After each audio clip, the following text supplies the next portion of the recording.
right, good evening, everybody. I would like to go ahead and call this meeting to order, the meeting of the Downtown Development Authority. Sorry we're a few minutes late, but I would like to begin with roll call. All members that are present, please indicate by saying aye. Aye. Well, you know you were first, Ms. Chambers.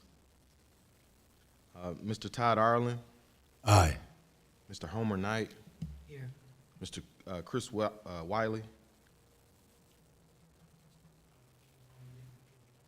Okay, Mika Smith Aye. and Letitia McCoy. She's on her way. All right. I know there are a few members that are on their way, but I think we do have a quorum. And I would like to begin by stating the Pledge of Allegiance. All those that are going to participate, please stand up and participate.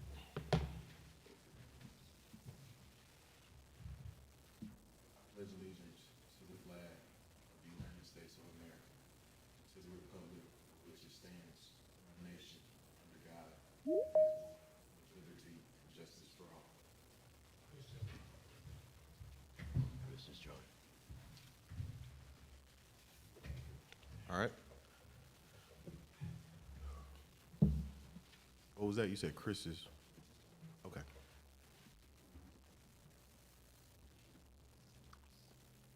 All right, the first item on my agenda is approval of the meeting agenda for tonight. Can I please get a motion? This is Todd Ireland. I move that we approve the agenda as written. All right, is there a second? Second. This is Any discussion regarding the approval of the meeting agenda for tonight? All right, seeing none, all those in favor of approval of the meeting agenda for tonight, please indicate by saying aye. Aye. Any nays? Ayes have it. The next item on my agenda is discussion of the LCI Gateway Study Final Report. Sylvia, is that you going to be presenting? Yes, sir.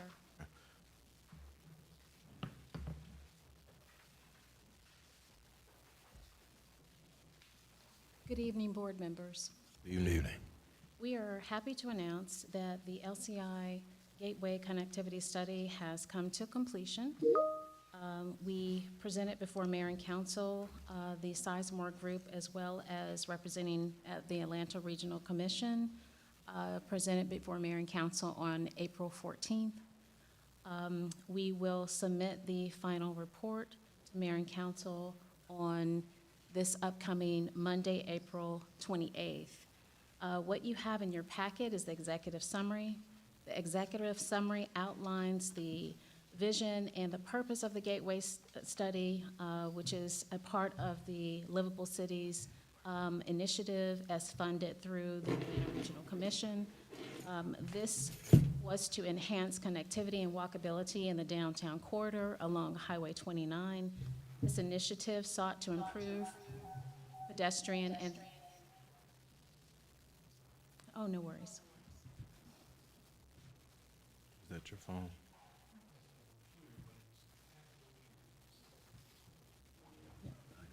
Pedestrian and cyclist accessibility while maintaining the corridor's role as a commercial and industrial hub. We had roughly about 7 goals, which was to establish a distinct gateway feature.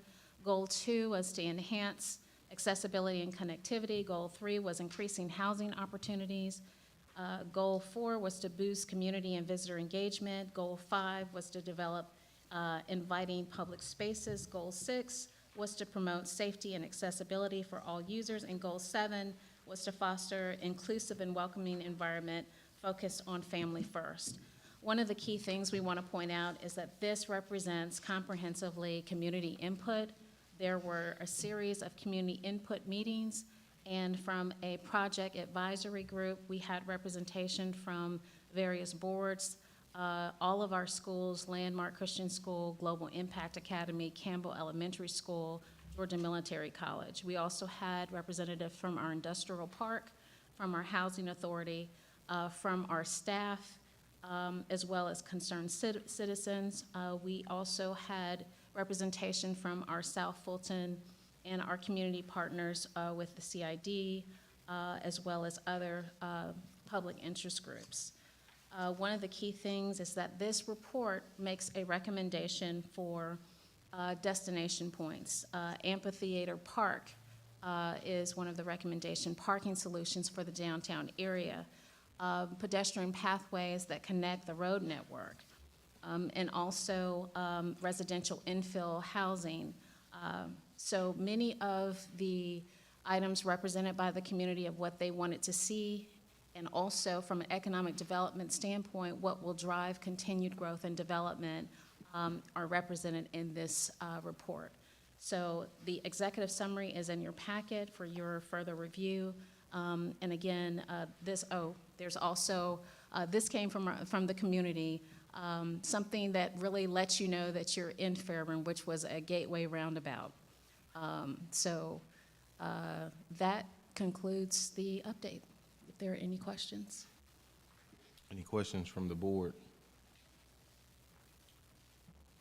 I do want to inquire as to, with the majority of this being in the downtown corridor, the businesses or the property owners on the downtown Broad Street strip, was there involvement in this plan with a bulk of those business owners? As it seems like what would need to happen is collaboration between the city, the advisors, and all of the property owners. And how was that collaboration, and what were those discussions?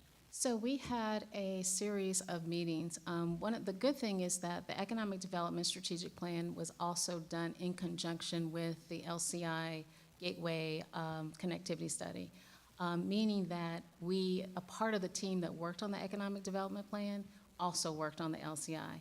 And we had a lot of input from our businesses on the Economic Development Strategic Plan. Many of the questions that were posed for the connectivity study were also posed for the Economic Development Strategic Plan. In addition, there was business representation on the advisory board. So the thinking was, from the Economic Strategic Plan, what did our businesses say that they needed? Well, from the top of the trees, they want to see a vibrant downtown. They were supportive of the small business development grants that assisted, but they also wanted to see more support, more funding opportunities. They also want to get rid of the vacant spaces. We had one of the business owners was almost in tears because they felt as though many of the vacant spaces was taken away from their business opportunity. So we're working with our other departments as to address that, because we don't really have blighted areas downtown. What we have is private ownership of these properties without tenancy. So.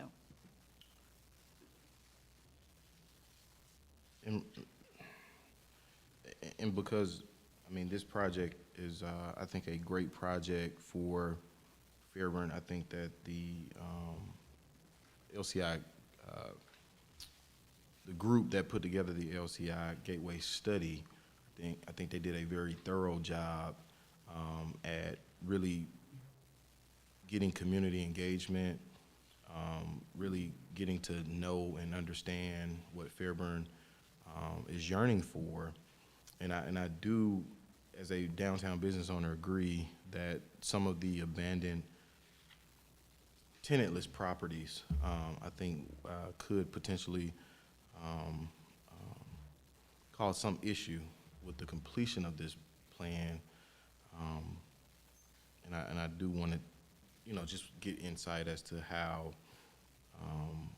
we wanted to look at, what there was in regards to property owners being able to participate and want to see the fulfillment of this project. Yes, sir.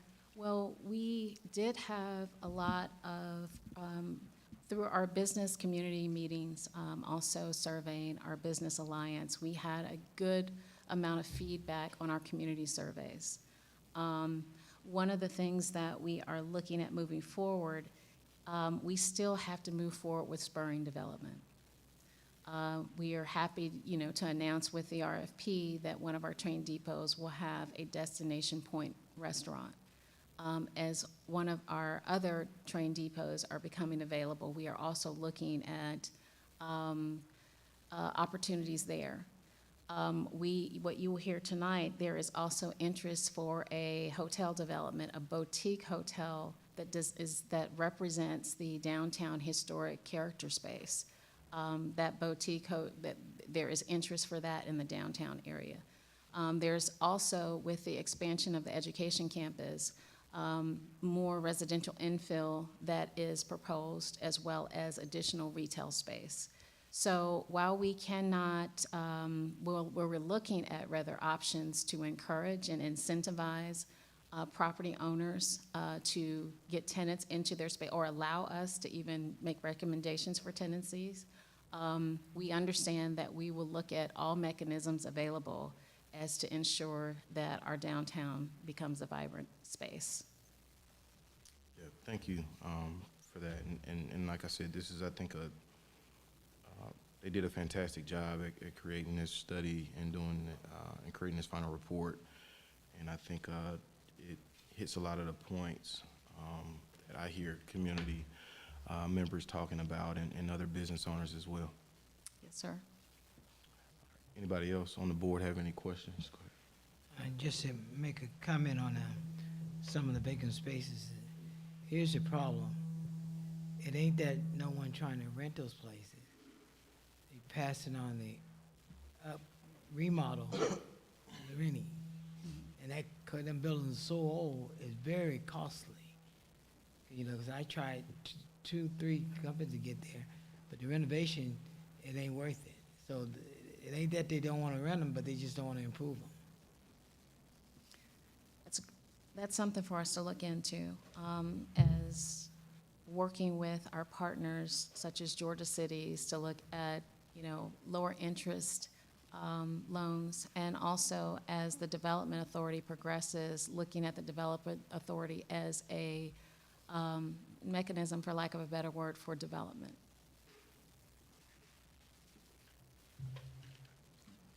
I do have a quick question in regards to the 100-day action plan. Has this already been implemented? Where are we on that stage? No, sir. So- It first has to be, it goes before mayor. The presentation was made to mayor and council at the work session on April 14th. And then now it has to go before mayor and council for final approval. After that, then the action plan, we're able to move on that and move towards implementation. All right, the reason why I was asking, because some of these dates, I know the Renaissance Festival has already begun. Yep. And the National Bicycle Day of June, some of these things, even if we adopted ASAP, I don't see these things coming to fruition. So I would like to, it'd be nice to see a Gantt chart showing the action plan with the actual dates, some real life dates, so that we could just make sure we're staying on target. That's a great suggestion, and we will forward that suggestion on to the team so that they can make that adjustment. All right, thank you. Yes, sir. Any other board members have any questions or comments regarding the LCI Gateway Study Final Report? All right, seeing none, I will move on to the next agenda item. The next agenda item is the presentation by Cobblestone. Is Jonathan Hampton here? Yes, Mr. Yes, sir. Oh, perfect. Yep, I'm here virtually. Hi, Mr. Hampton. Good afternoon, everyone. Thank you so much for taking the time to have me here this afternoon. And I did send over the study doc, but I'm not going to lie, I'm not the most tech savvy in running these, so I don't know how I'll control it. Sylvia, do you have the slides pulled up? Yes. If I share a screen, is that the best way to talk through them? Or Yes, so the should I slides just- are coming up right now, and you can just let us know when you'd like for us to transition. There we go. I can see them. Good deal. Well, again, good afternoon, everybody. Thank you so much for having me on here to talk a little bit about Cobblestone. I guess the first and foremost thing is I could ask you how many of you had heard of Cobblestone hotels before, and you wouldn't be hurting my feelings in the slightest if you said you hadn't. We're just not, quite frankly, in the area, but I guess that's really my whole purpose with joining the team. Really, we got plugged into the Southeast. We only really started working down there in Alabama, opened up our first location in Coleman at the end of 2023.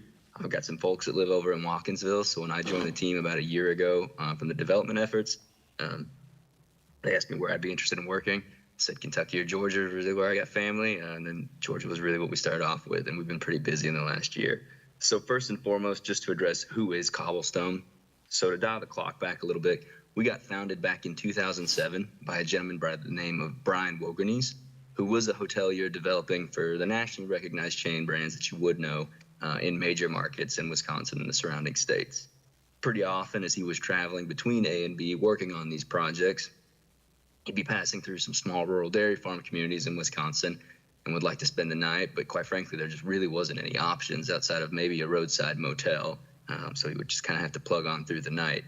For him, though, it became a puzzle of why can't these towns have, hotels like an upper mid-scale caliber hotel that I'm building? We're building 100, 110 room hotels, but surely a town like this could justify something 30 to 40 rooms. I think that's a niche that's being missed out on the market. So he got to work and he came up with a floor plan that he felt confident with, a little over 30 rooms. And he pitched this to the major brands that he was working for. He said, hey, I think I've got an idea here. Would you lend a flag so I can develop under it and start working in some of these smaller towns?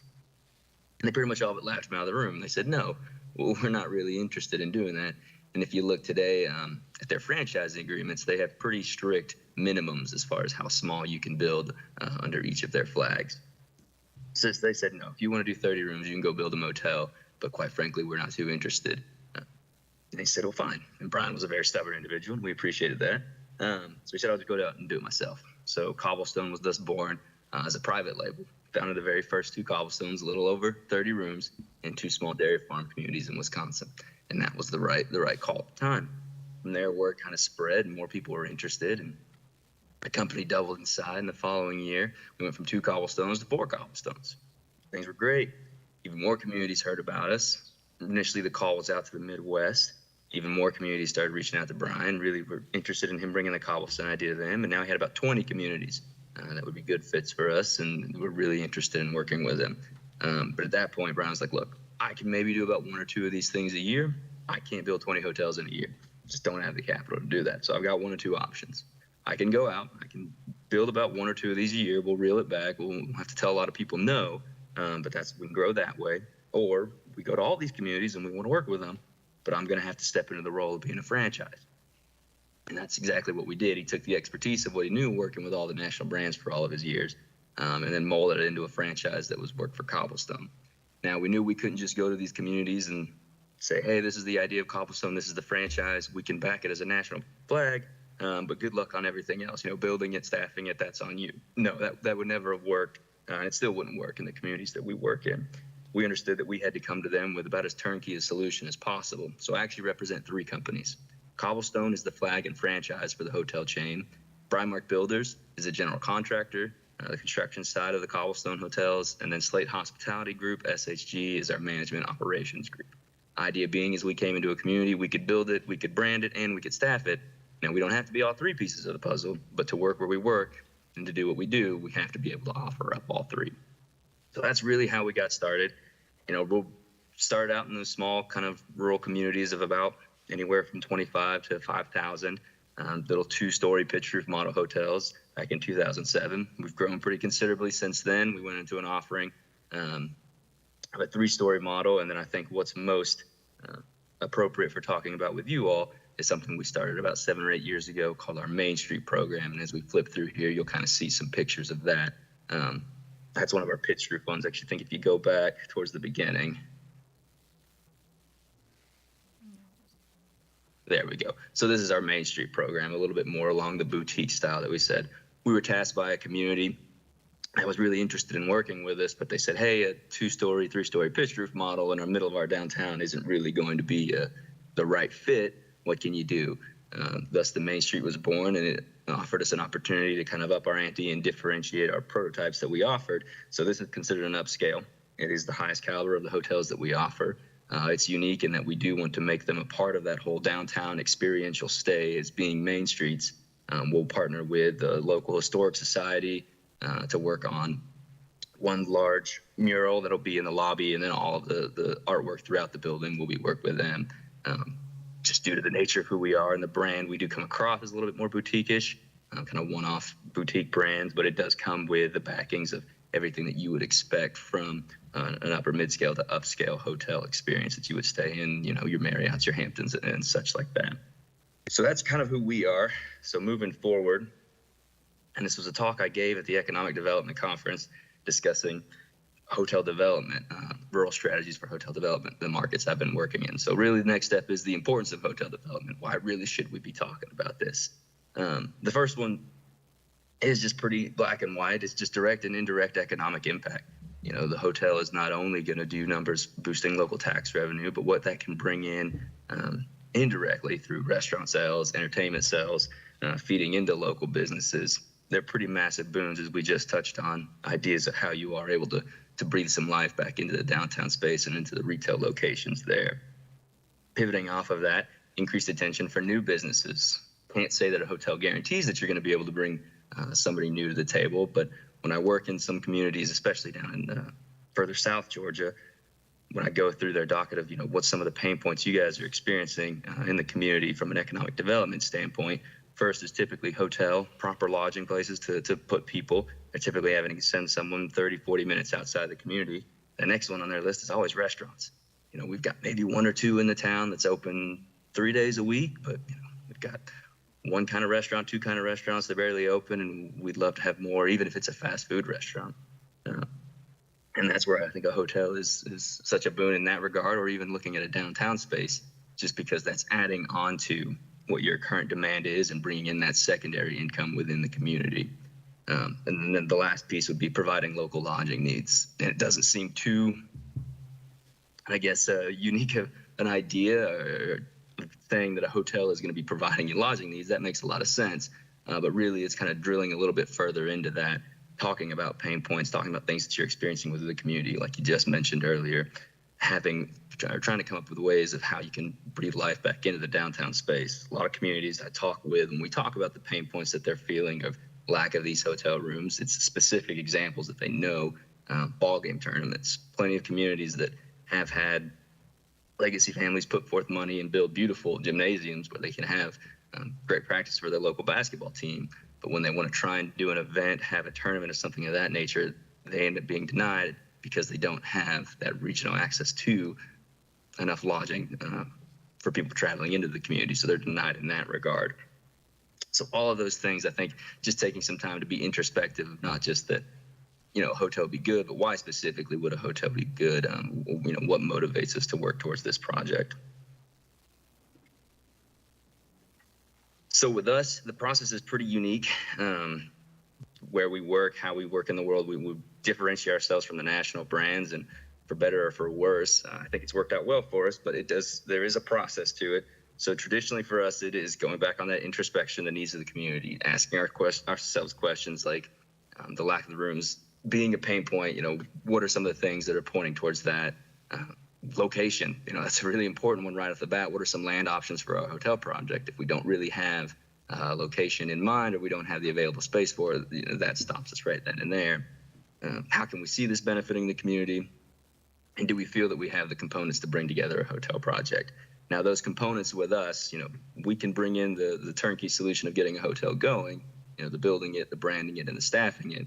But what we're not bringing to the table is that capital piece. Now, with Cobblestone, we are a franchise. So typically what we do is we look to work with a group of local investors to raise about 30% of what the set equity will be, and then partner with a local bank on the other 70% of that. That 30% local raise that we have with investors, that's actually who your ownership group is going to be for the hotel. Now, We've grown a considerable way. We have about 170 locations now across 29 different states. 30 of those, we did try and continue on Brian's legacy of about building 1 or 2 a year. 30 stores are corporate, fully corporate owned. About 70 of them, we were able to raise a good majority of the capital with local investors. And then Kim and Jeremy, the two owners of Cobblestone, have participated in those projects as small minority investors. And then of the other 70, all of that money was able to be locally raised. So doing some introspection, seeing if we do have locals that would commit to a project like this that's not just a civic project, but as well a unique investment opportunity, that's an important piece. The second is banks. 70% of that is going to have to be from a bank. And ideally, we work with local, smaller banks, someone who's just going to give more attention to a project like this. We don't typically have a lot of luck working with the large-scale national brands. And then really going back to the city and the county, is this something that we can see your all support in through helping us through the process, putting up as much as incentive as we possibly can, not saying that we take money out of certain coffers, but getting creative and trying to make this the most appealing project that we possibly can. Doing a bit of introspection and feeling like we have all of those components. If we do, and we feel like we've got, it's not just the right timing for a hotel project, but we feel like this is the right product for the community, the next step is getting a hotel-specific feasibility study on order. And that's really where a project truly begins. Because I am a Cobblestone employee and I directly represent the brand, I'm held in regard by the Federal Trade Commission. I cannot give financial representation whatsoever. We can't talk to anything about ROI or anything of that nature. So that information has to come from a third party. Really, again, it's making sure that we feel like it's the right timing for it.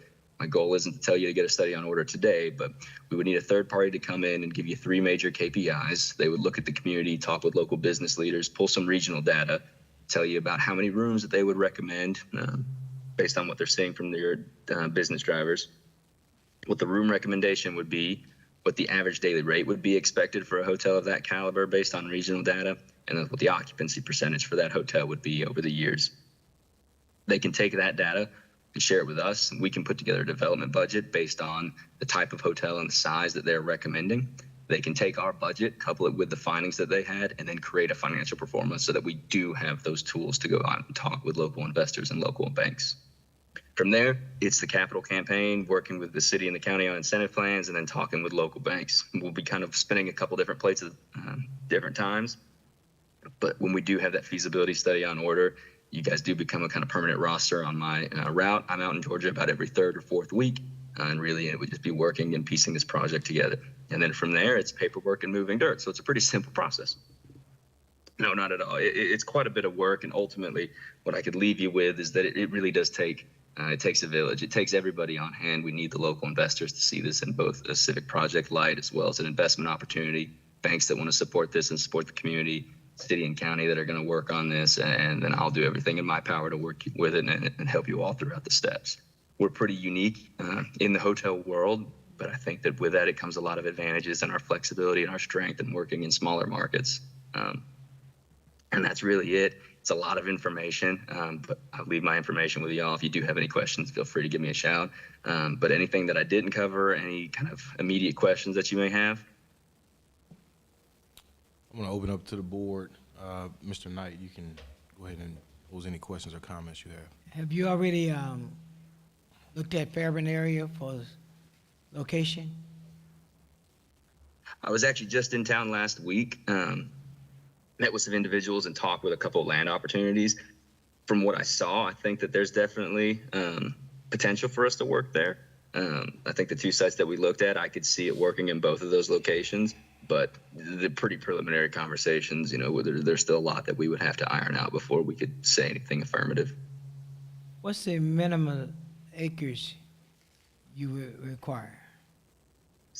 Stepping into it, without knowing too much, it would say 2 acres. When we come into a community, that's going to fit the hotel site and all the parking. Now, a big thing is going to be what the size recommendation ends up coming back as. But for reference, I can tell you that we just had to work with a community in Georgia that's looking at doing a 54-room of that Main Street prototype. We looked at 1.3 acres of land, and our engineers were able to fit the building and all of the parking on that. The smallest that we've ever done on Main Street is I believe, a 63-room prototype. We were able to fit that on 0.7 acres of land. Now, that was just the hotel and a couple of the handicap stalls We actually were able to enter in with a partnership with the city for public parking right across the lot from the hotel site, and we were able to get all the parking there. So we've got some flexibility going into it blindly. I would just say 2 would cover us, but again, it would, depending on size, we could go a bit smaller than that. So I would just make a suggestion to staff. This is very much needed, but I think we need to have some type of location in mind to know where it's going to be located. Because if we making a decision with it, we got to know how it impacts the area and everything. Yes, sir. We are collaborating with the City of Fairburn Development Team for them to make recommendations of the best location. We want to be informed or guided by that feasibility study. The feasibility study will tell us what that footprint looks like, but that is the goal, to make sure that the folks that have all the information and know what's the best place downtown, and then the feasibility study speaks to the community to get community input. So we want to make sure that as we're moving forward, that we're doing this as collaboratively as possible. Okay, thank you. 'Cause the hotel is definitely very much needed in this area. Okay. Anybody? Go ahead, Mr. Ireland. Mr. Hampton, thank you for the presentation. My question is, you mentioned you had a hotel in Coleman, Alabama, correct? 2023? Yes, sir. Were you involved in that construction? I was not. I joined the team just about a year ago, and when I started, I was just focusing in Georgia. So just truthfully, we don't have any projects across the line, although they do take, a year to 2 years is about the expectation going into a community from start to finish of getting all the pieces put together. However, on our team, what I can't talk to myself or anyone on the company side from financial returns, we do have a pretty good rapport with our investors that would be able to talk more so on those sides of things. And then actually one of our owners and lead developers, Mr. Jeremy Griesbach, was actually the gentleman that was developing, was working on that project, and has actually gone on to develop several other projects in Alabama. Foley will be opening its doors this June, and then Bay Minette, Alabama is actually trying to do their groundbreaking the same week as that opening. So any questions about that process down the road, I'd be more than happy to get you in touch with him, and he would be able to talk not just to that project, but a lot about the cobblestone history as a whole. Okay, thanks a lot. I was just curious on the conceptual stage from start to finish. You mentioned, 2 to 3 years for the hotel in Coleman, Alabama? It was a little bit longer than that, but that's primarily due to that thing called COVID. That was when we got brought into the Alabama market. It was about 2 years before COVID. They had really kind of gotten everything in Coleman figured out, and then COVID, obviously, from a hospitality standpoint, put a lot of things on hold. And then we started up once things were starting to improve, and then they were able to finish and open their doors in 23. So we've been open and operational since then. And so far, successful? Yes, the same group that did Coleman is actually the ones that have gone on to do Foley, and then they're also the ones that just signed Bay Minette. So I'd say that they're quite happy with the experience to go on and continue to do that. Their goal is trying to do about one a year in Alabama. All right, thank you for that. Any other board members have any comments or questions for Mr. Hampton? Yes, Chris Wiley. Okay, go ahead, Chris. Yes, Mr. Hampton. Yes, Mr. Hampton. Yes, sir. What other hotels, do you have any other franchises within proximity to Fairburn, or are you looking in other areas closer to Fairburn? The closest market to you all is actually the where I'm closest to actually seeing the hotel come to fruition in Morrow, Georgia. We got plugged into them about a year ago, and have been working through, and they've got their capital pretty much wrapped out. We're moving forward with the plans agreement and doing a lot of our pre-construction there. Outside of that, I've got 9 other communities across Georgia. As far south is pretty much the Georgia-Florida line. Outside of that, all the way in the northeast, up in the mountains. So I cover a fair bit of the state, but I'd say the closest that the community which we're closest to actually being wrapped up in would be Morrow. Got it. Thank you for that. All right, any other board members have questions or comments for Mr. Hampton? All right, seeing none, thank you for your presentation, Mr. Hampton. Thank you so much. Like I mentioned, Ms. Sylvia has all of my contact information, so in the coming weeks, if you guys do have any questions, please don't hesitate to reach out. All right, take care. Next, Thanks so much. next agenda item that I have is executive session regarding real estate. I need a motion for us to go into executive session. I'll make the motion for us to Mo- go into executive session. Okay, is there a second? Mr. Todd Second, Island, I Chris second. Wiley. All right, any discussion required preliminary on this particular motion? All right, seeing none, all those in favor of us going into executive session, please indicate by saying aye. Aye. Any nays? Aye. All right, the ayes have it. We're gonna have to clear the room and go offline.